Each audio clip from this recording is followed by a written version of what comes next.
Bonjour à tous. Aujourd'hui, je vous retrouve pour vous parler d'une notion de métaphysique chinoise utilisée dans toutes les disciplines comme le Qigong, la médecine traditionnelle chinoise, le Bazi, le Feng Shui, qui est cette notion taoïste, cette notion de yin-yang.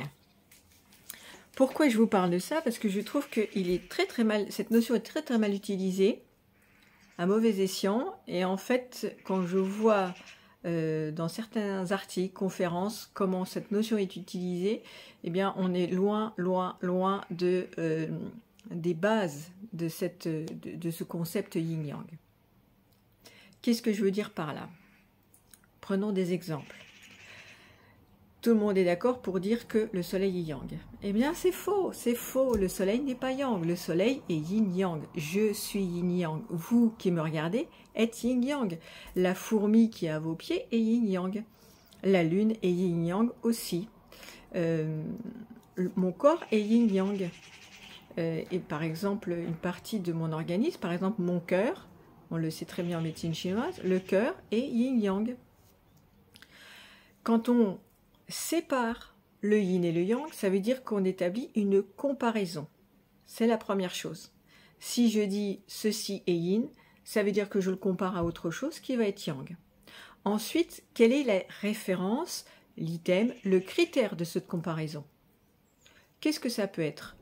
Lumière versus ombre, extérieur versus intérieur, âge, c'est-à-dire plus on est âgé, moins on est âgé, activité, inactivité, extérieur, intérieur, tout dans cet univers peut être classifié quand on le compare et qu'on a un item de comparaison fiable. Je reviens à mon soleil. Non, il n'est pas yang, il est yin-yang. Mais si je le compare à la lune, avec l'item de comparaison de la luminosité, on peut dire que le soleil est yang par rapport à la lune qui est yin et qui est moins lumineuse. Par rapport à sa densité, sa grosseur, je peux encore dire que le soleil est yang par rapport à la lune qui est beaucoup plus petite. Est-ce que le soleil est plus yin ou yang que notre Voie lactée en termes de densité, de matière? Je pense que non. Donc, à ce moment-là, je peux dire que le soleil est yin par rapport à notre Voie lactée qui va être yang, donc qui va regrouper beaucoup plus de matière et d'atomes. Voilà un bel exemple. Maintenant, lorsqu'on me dit « Delphine, je suis yin et ça me pose des problèmes », je ne comprends pas la question, puisque la personne, quelle qu'elle soit en face de moi, est forcément yin-yang. Donc quand elle dit qu'elle est yin, elle se compare à quelqu'un ou à quelque chose qui est yang. Et qu'est-ce qu'elle prend comme référence? Donc voilà, c'est tout ça, cette démarche.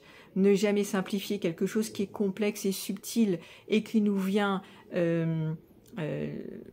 d'Asie. C'est-à-dire qu'on a du mal, c'est pas quelque chose avec ce concept avec lequel on est à l'aise et qu'on utilise souvent très mal.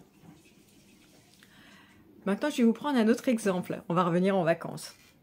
Il y a un jeune homme, 20 ans, très musclé, qui a l'air bien en forme. Il est allongé sur sa serviette, il est en train de bronzer et regarde le ciel. Et puis, il y a une serveuse, on va dire qu'il doit avoir dans les 50-60 ans, qui s'agite beaucoup à apporter des cocktails aux gens qui sont allongés sur la plage. À votre avis, ce jeune homme est-il plus yang ou yin? Est-il yang ou yin par rapport à cette femme? Jusque-là, ma question ne veut rien dire. Maintenant, il faut rentrer un item. Par rapport à quoi? Par rapport à son âge? Par rapport à sa force musculaire? Par rapport à sa hauteur?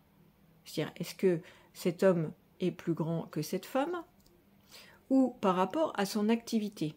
Si je prends l'activité, l'homme qui est inactif sur sa serviette, il a beau avoir 20 ans et être tout en chair et en muscles, par rapport à cette femme de 60 ans qui est plus fluette, mais qui s'active à servir les cocktails, cette femme sera yang par rapport à cet homme qui sera yin parce qu'inactif. Donc là, je vous ai pris un exemple un peu contradictoire dans les pensées dans ce qu'on pourrait dire et utiliser à mauvais escient. C'est-à-dire que, bah oui, c'est un homme, mais dans ce cas de figure, il est allongé, il ne fait rien, il est peut-être jeune, mais il est yin par rapport à cette serveuse qui a 60 ans, mais qui est active et qui est donc yang. Et tout ça, c'est valable pour plein de choses. Quand je vous dis que, par exemple, en médecine chinoise, le poumon est yin, bah, ça ne veut rien dire non plus. Il est yin par rapport à quoi? Par rapport peut-être à ma peau, qui elle est en contact direct avec l'extérieur, alors que le poumon, c'est un organe intérieur qu'on ne voit pas, qu'on ne perçoit pas, qui n'a pas de contact direct. Donc oui, dans ce cas-là, le poumon étant à l'intérieur, ma peau à l'extérieur, mon poumon est plus yin que ma peau. Mais il faut toujours, je résume, 1. Un élément de comparaison. 2. Un critère, une référence pour pouvoir comparer ces deux choses ou ces deux êtres. Et puis la troisième, garder à l'esprit que toute chose et tout être dans cet univers est yin-yang. Voilà, j'espère que ça vous aura appris quelques subtilités de cette notion yin-yang qui est très complexe et difficile parfois à appréhender. Un petit pouce en l'air, ça me fera plaisir. Et puis je vous dis à très bientôt pour une nouvelle vidéo. Très bonne journée à vous.